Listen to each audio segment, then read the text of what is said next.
First one of these I did, you couldn't really see because it was a black feather. So I'm just going to redo it with, I've done all the scraping bit. So with the groove underneath, you cut the end off at about 45 degrees, turn it over, and then about an inch down, you start cutting steeply and then level out, so you're cutting directly down the feather. That leaves you with that horns arrangement.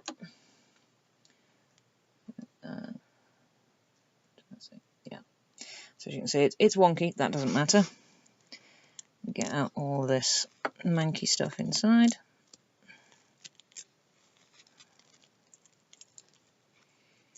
It's not the best pair of tweezers ever, but it's got a decent reach.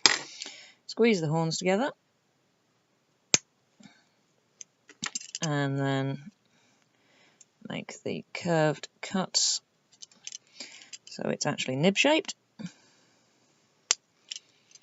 wasn't very curved. You can just carve into it. It's often easier. It depends how stiff the feathers are. The proper cured ones will be a lot stiffer than the Hobbycraft ones and will last longer, but you do have to muck about with putting sand in the oven, which is a pain. So, you know, considering how cheap these feathers are, it doesn't hugely matter, I don't think. And then I do tend to use the scalpel on the point just because it's that bit sharper and you get to cut that bit smoother and it's easier to not accidentally cut through the slit. The end bit will need trimming off because having been cut in two directions it tends to be a bit pointed. That should be okay. Let's give that a test.